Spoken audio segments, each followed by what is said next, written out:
Howdy folks, my name's Darren from RC Scale Models, and today we'll be taking a look at this new Eduard's ProfiPACK edition of the Mitsubishi Zero Type 21. So their first version that came out was the Pearl Harbor dual combo, and now they're starting to release their ProfiPACK editions for this range of aircraft, and this is their first one. It's a nice striking box art. I do like the style. The Zero shooting down the American, looks like a Hellcat, is it? I'm not sure, or is it a Bearcat? I always get it mixed up. But over the jungle, it's kind of like a digital type scheme, which is pretty cool. So we have this side. This is the kit number is 82212.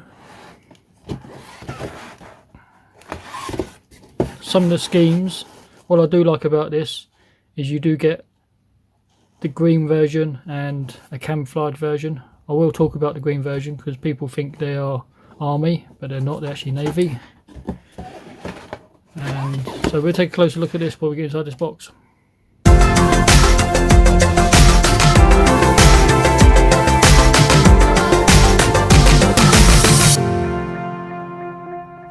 So what's inside this box? It's typical Eduard's standard size box, nice sturdy.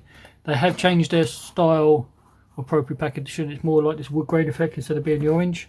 I do like their newer style. I think it looks better than the older style. So clear. There's only one kit in this version, but it's going to be the same Zero. If you've looked at the Pearl Harbor edition, it's going to be the same kit. Instructions, we do get a mask, a photo etch and decals. So we'll take a closer look at this now. So straight off the bat, you get some history on the Zero. So if you wish to read it, pause the video.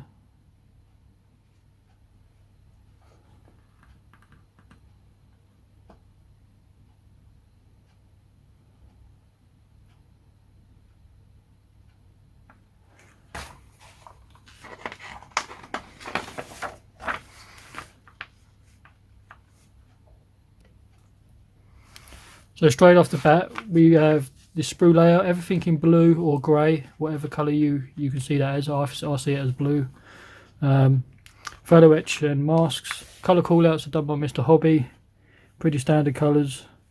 They do give you master model colours as well now, which is a nice touch. I do like their paint actually. Sorry, mission models. I do like their paint. So as I say, if you've seen the ProfiPACK edition, the dual combo edition, the layout and the aircraft pretty much the same. So you've got your two halves. Anything in red needs to be replaced with photo etch if you wish to do so. But the inside of the aircraft is the weird blue green colour, and the cockpit is like a minty green colour. Tamiya actually do a cockpit green colour, which is number FX71. Is a pretty good match for the green interior colour for Zeros, and the bluey green metallic colour, which is at the back of the aircraft, the undercarriage, that kind of thing, all their metal parts, is a very good match. And I like this kind of colour. It's done by Mr. Hobby, is their version. They actually don't call out for this colour, they call out for, actually the colour they call out for is H63. So this colour here is the colour they actually called out for, and I think it's a much nicer colour. Tamiya do a blue metallic colour, but it's a little bit more darker, but I think this is a nice colour. So like I say, there's the colours for the inside. All your detail parts for your cockpit, nicely done, all with photo etch. It can come out nicely. Seat belts and seatbelt going in, bulkhead, that kind of thing. This is all green. The number colour is actual number 1. They call that for the colour, for the green. But the colour number is actually at the top. Is colour mixes. But as I say, you don't need to do that. Just use the Tamiya FX71, which is a pretty good match. So floor, bulkhead, the seat, flight stick, the pedals, that kind of thing. The other side of the console gets replaced with FedEx parts. It can all be built up as a little sub-assembly. This is another side console section. This is the instrument panel itself. Again with photo etch, or you can paint it, but being the photo etch is within the kit, you might as well use it. That can be attached to the cockpit area. And then we have this funny looking shape with the two machine guns. Oxygen wells going in. Excuse me. And then two halves can be sandwiched together. Front plate, don't forget to put the tail lower piece in, which has the tow hook and the rudder. Once that's done, your cockpit can be dropped in from underneath. Pretty much how most Zeros are done. Tamiya do theirs the same way. Lower wing section, we have a wing spar, and these squares are, I imagine, access ports for machine guns maybe. They give you different options, and if you want them open, you can probably do that. Upper and lower wing section going together, pretty standard. The flaps, there's two types. So just be careful of your markings, making sure you pick the right one. There's another oxygen bottle going in, which is at the back here, underneath the seat by the looks of things. And then we have more wings and flaps. We have a couple of pitot tubes going in, a grill at the front for some kind of oil cooler probably. So the engine parts now, we have the front of the engine, pipes, two main engine blocks and more piping, which makes up the engine. Nicely done and detailed up. Put that on the front of the aeroplane. Optional of carrying bombs. We have this cowling section now. We have this blue section, which is a jig, so you don't want to glue this to your part. You want to be careful when making up your jig. So you have the front, two sides and the top to make up the cowling. Once that's done, you can slide it over the engine. If you want it open and visible, it's probably going to take some modification. I'm no good at doing that kind of thing. Landing gear segments, pretty standard. Landing gear, flaps, and the wheels come as inserts, and the wheels are separate, so you can probably paint these black and then the insert separately and then just pop it together. Shouldn't have to mask it up. Rear wheel at the back, so it is a tail dragger aircraft. Flaps going in, just in making sure the aircraft is at its proper angle and spacing. The landing gear is straight down, unlike a Spitfire or anything where it's got a slight angle to it. This is a straight down landing gear. Again, those bombs you built up previously, you can use them if you wish to do so, or you can carry extra fuel tank.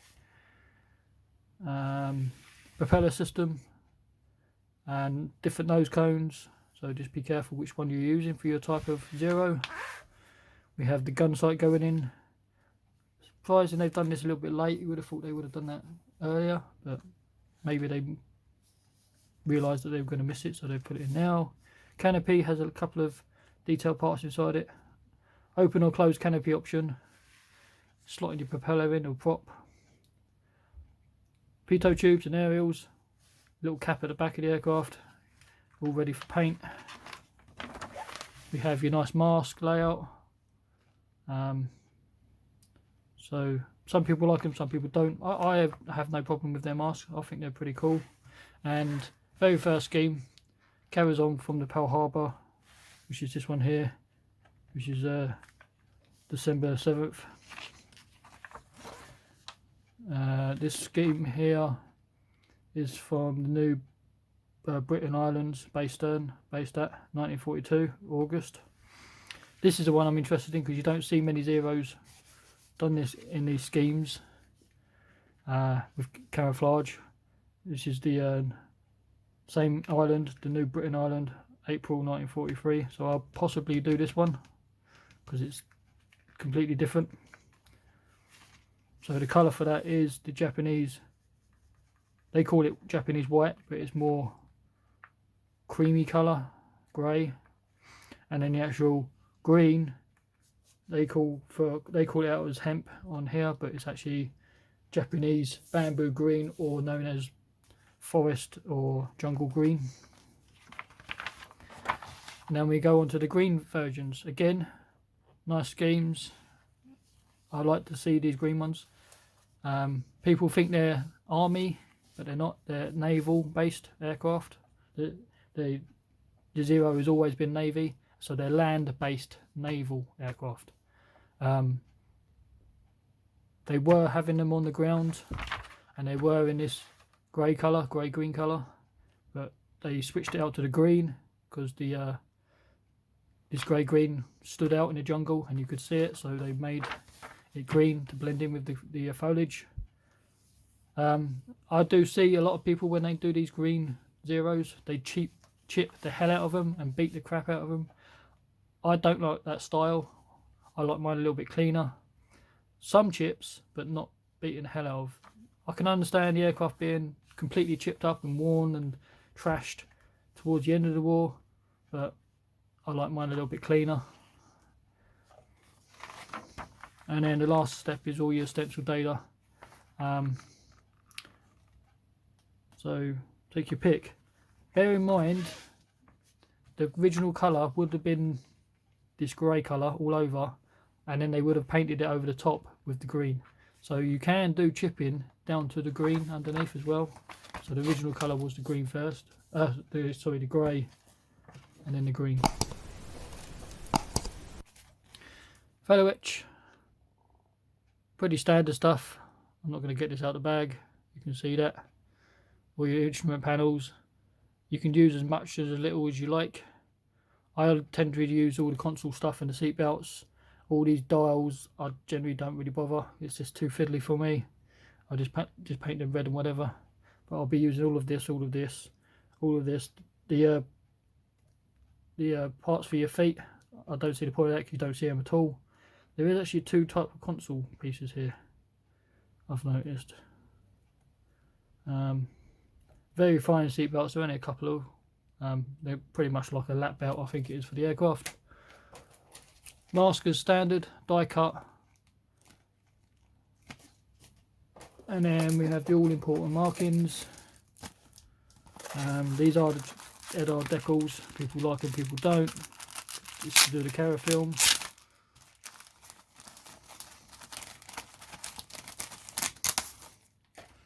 So we have your stencil data.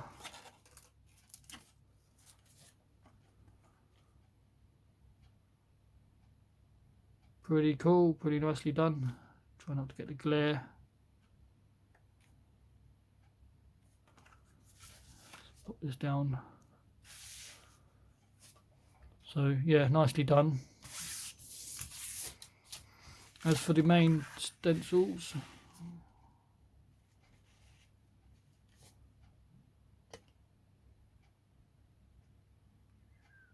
let's move you in a little bit.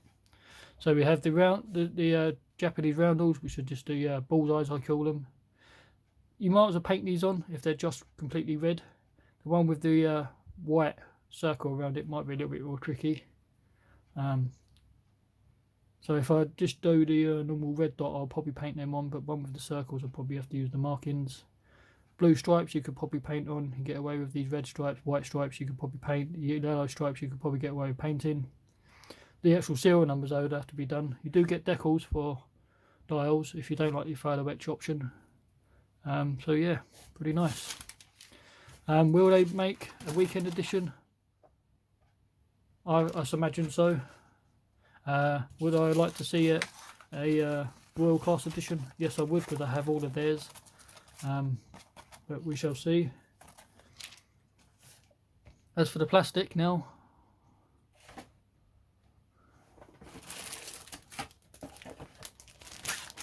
it is in one bag.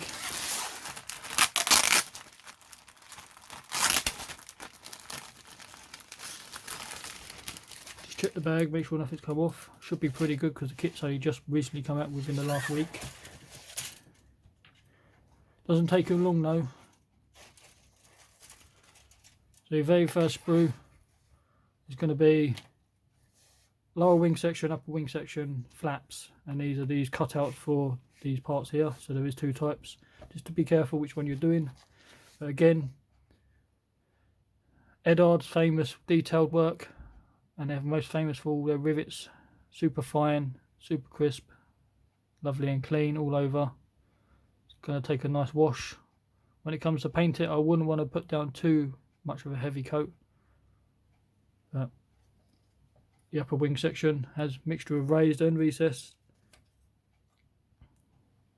Superb. And these little cutouts.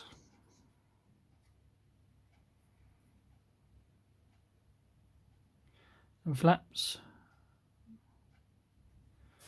So nicely done. This is sprue C. And then we have the main body. This is the jig. Here's the part front cowling, top, some sides of the cowling, main body, wings, part of the cowling here, rudder. So here is part of your cowling, nicely done. Part of the wing assembly, fuselage, same detail as before. The rivets, do the rivets go right up to the edge? I believe so, they go right up to the leading edge. So just be careful where you're going to sand, because you might have to re-rivet some of it. Some more wing section. More cowlings.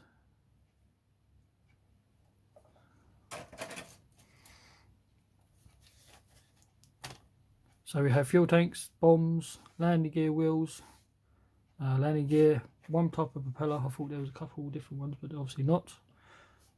Back of the propeller, more fuel, bombs, landing gear segments. So no doubt there will be loads of tons of resin being made for this, and you could probably detail it up a hell of a lot more. I don't know what they're going to bring out for this yet. No doubt there'll probably be a zoom or a look set for this as well, for the cockpit. There is two types of spinner, a long and more short and stubby one. Caps for your wheels. There is no tread on the tyres. Pretty smooth looking. That's how they were done. There probably is resin wheels out for this as well. I think the plastic ones are sufficient, more than enough. Last sprue is D, and this is floor, bulkhead, wheel well and wing spar, engine parts, oxygen bottles, all the detailed pitot tubes, cockpit sections. So we have all detailed parts at the top. The machine guns that are within the front nose are slide moulded. You're probably never going to see them once they're put in. All detailed parts. Here's the with or without detailed cockpit section for the instrument panel. So you can do decals, or the flat one is for the feather etch. These look like landing gear doors. Here's the side console for the cockpit. Wing spar. This is that housing for the cannons or machine guns at the front. Two engine halves. Cockpit floor. So these segments that are raised, which should be where your feet would sit, so that would be chipped up a little bit. Bulkhead, where the seat goes. Piping for the engine. Small detail parts. Oxygen bottles and pitot tubes. So yeah, nicely done.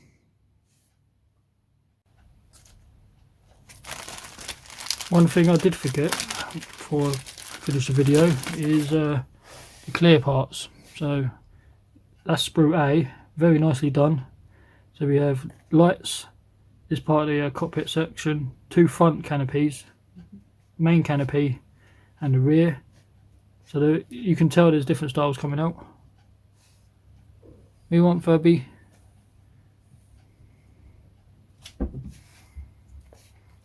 So there you are, folks. There's the clear parts.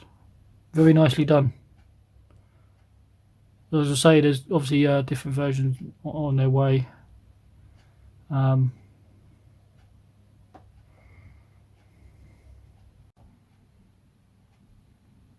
So there you are, my friends. There's another kit from Eduard, ProfiPACK edition, 1/48 scale, 0.